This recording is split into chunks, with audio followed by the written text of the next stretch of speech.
form from the Kentucky Secretary of State. On June 24th, 1792, Kentucky, who's not even on this chart, because again, you have to understand, see how B is here? This chart was obviously started by Jefferson or whoever at a time when Vermont wasn't even a state.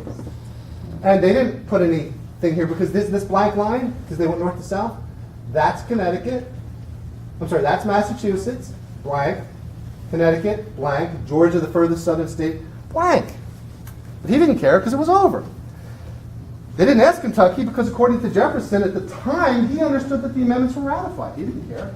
And it wouldn't be an issue for many, many years because, quite frankly, with the way Article the First was written, you wouldn't really get to any major changes for like another 50 years when everyone was dead and forgot about it. I wish I was joking. So I'm going to pass around. This is the printed version. And I have to digress for a second.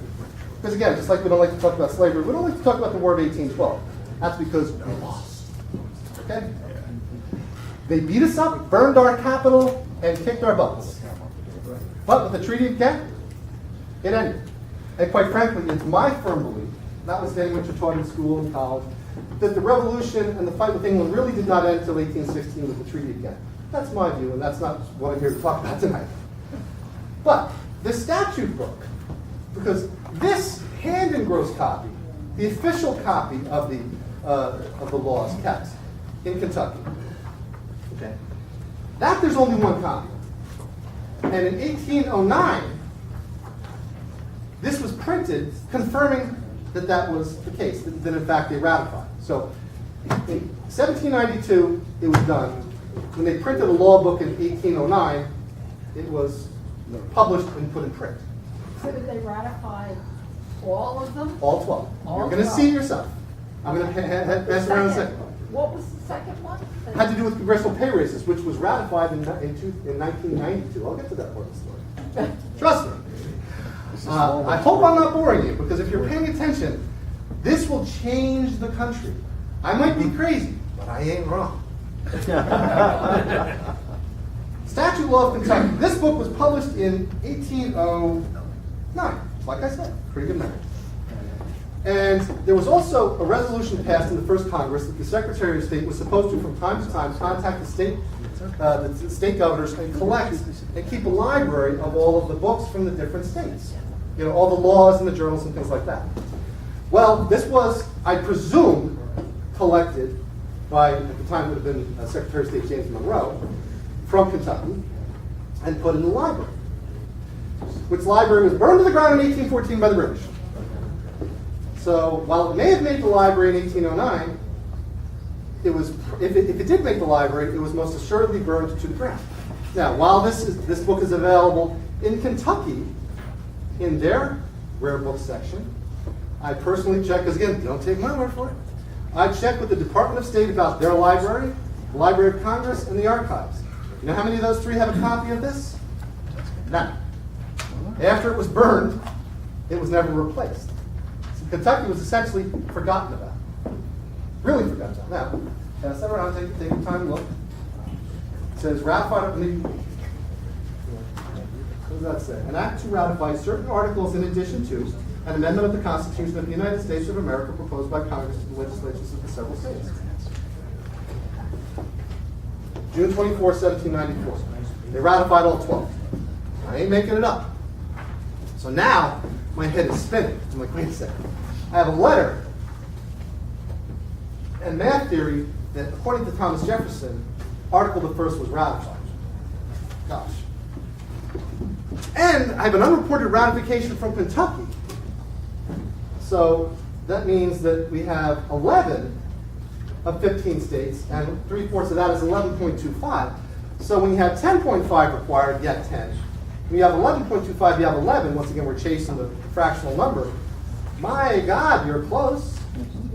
So no one had, so I'm thinking like, geez, I checked Kentucky. I still haven't checked Connecticut, Massachusetts, and Georgia. Now, getting late, so I'll cut to the chase. Connecticut. Connecticut ratified also. What? That's 12. That is 12 of 15. Now, unlike other people, I can count at least that high. So I don't have to get into the debate whether Jefferson was right, whether 10.5 is 10, or whether 11.5 is truncated to 11, because you can disagree about that. But mathematically, unless the universe were to end tomorrow and math were to change, 12 exceeds 11.25. It's that simple. I didn't create the numbers. Now let me explain what happened in Connecticut, and then I'll tell you why. And then I'll tell you why it was hidden in history. And all this stuff is in my book that's coming. And unlike the guy who released a book today with his new theory that Oswald was actually trying to shoot John Connolly, he wrote a book to sell a book. I wrote a book to change the country. And that's the truth. Let me tell you what happened in Connecticut. Let me explain Connecticut. Because Connecticut is a wrinkle, but it is clear. And by the way, the greatest scholar on Connecticut constitutions, Connecticut state constitutional law, agrees with me. Now, let me explain. I forget his name right now. I have it written down because I talked to so many people. You know the New London case that allows municipalities to take private property by eminent domain for developers? Now, I'm against that case. That's my personal view. If you disagree with me, that's your right. But he was the chief attorney that went to the U.S. Supreme Court, and he represented New London, Connecticut. He also happens to be the foremost expert on early Connecticut state constitutional law. Kind of a niche, you know, just like the people who read books like this. It's a very small universe of people. But in any event, what you have to understand is, after the Declaration of Independence was signed, we had 13 states that have essentially, 13 colonies that have essentially declared their freedom. 11 of those states immediately passed new state constitutions because the Constitution's Article 5, the federal Constitution's Article 5, when you talk about ratifying amendments, says that the amendment has to be ratified by the state's legislature. Now, today we understand what that means because if you were to go, for example, to the New Jersey Constitution, which was originally the most recent one, enacted in 1947 with amendments, says, you know, the legislative powers are hereby vested in a Senate and a General Assembly. Okay, so there's no ambiguity there. Just like the executive powers are vested in a governor and a lieutenant governor. Okay? You may disagree with it, but the words don't lie. Okay? But what you have to also understand is at the time, a bicameral legislature was a new concept. It was largely new, coming out of what we had just done in Philadelphia. We were, I'm being, you know, I'm putting myself in the same level as those in Philadelphia. Probably inappropriate when I say we, but I say we the people. So, in any event, but Connecticut and Rhode Island, unlike the other 11 states, didn't enact new constitutions. They kind of did. Let me explain what I mean by they kind of did. Connecticut and Rhode Island were both operating under charters from King Charles. And Connecticut, rather than hold and pass a whole new constitution, because they had an existing form of government, which had a General Assembly and a Governor's Council. And the question is the Governor's Council part of the legislative? Because it's kind of both. They passed a resolution, instead of passing a new constitution, saying, we're going to continue with what we have, and of course I'm paraphrasing, but anywhere they refer to the king or the prince, take that out. So essentially we're going to keep going forward with what we have. And so they had a weird process where every 2 times a year, the members of the people's body would be elected. And then through a weird process, they would elect 12 people that would be the governor's council, sometimes what we would almost today refer to as a senate. And so the question becomes, are they, you know, who was the legislature? Now we don't have to answer that question because luckily they both ratified it. In the fall of 1789, the lower house ratified all 12 amendments. And in the spring, the upper house ratified all 12 amendments. However, and the Constitution is clear that once ratified, you can't take it back. Now, it's not me saying that, it's history and law saying that. I'll make a joke, but anyone that's been married knows there's certain things once said you can't take back. You can't undo. Ratification action in the constitutional sense is one of those things. And if you don't believe me, ask South Carolina, because we fought a little thing that they today will still call the War of Northern Aggression.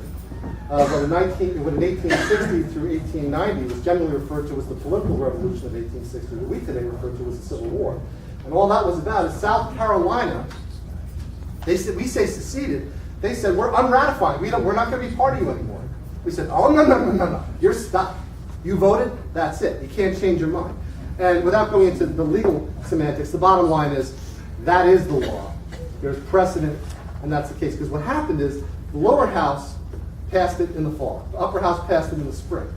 But then all of a sudden, for some weird reason, the lower house wanted to change their vote and rescind their ratification of everything, of Article the First, and let everything else stand. Now, why would they want to take back Article the First?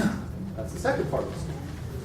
But let me pass this around to cut to the chase. And there's a story behind this, because the early ratification was lost in history. How I found it is bizarre, because I was dealing with the Connecticut archives. I read about in some obscure article that there may have been this ratification. I dealt with a guy at the Connecticut archives. We don't have it. If it existed, it doesn't exist anymore. I'm like, great. I can't rely upon an article. That's like what Schwartz was doing. You know, I need the real deal to prove whether it happened or not. And if I can't find it, it makes it more problematic a story, because I still have the 10.5 argument and the 11, you know. But if I got 12, it's not an argument anymore. It's a done deal.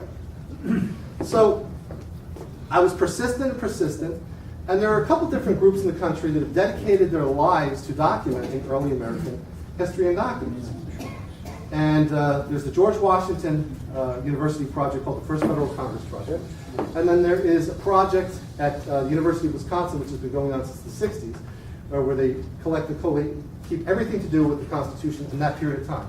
But again, no one thought about Kentucky, because their research area stopped December 31st, 1791. They didn't go into 1792. No one even bothered to think about Kentucky. So, in any event, they had this misfiled. And Connecticut is telling me, we don't have it. We don't have it, what are we going to do?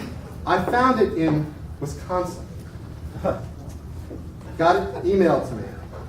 Called up the archives and said to the guy I know up there, you got it? Here's where it is. Go check, call me back. 20 minutes later, he goes, oh my God, guess what I found? I'm going to pass around the Connecticut ratifications of Article the First. Now, we now have numerically 12 of 15 states ratifying Article the First. Now, people can say what they want about me. People can say what they want about the story. It's the truth. And I can even tell you the reasons, which I'll get to in a minute, because I think we should probably take a break. I'm okay. You guys want to take a break and use the ladies and mentors, or you want me to continue on? You tell me. Okay.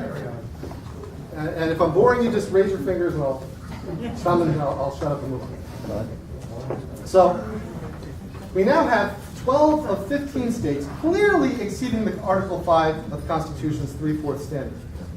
So, it got me thinking, well, why would Connecticut take an almost violent position and want to retract their ratification of Article the First when it was passed almost without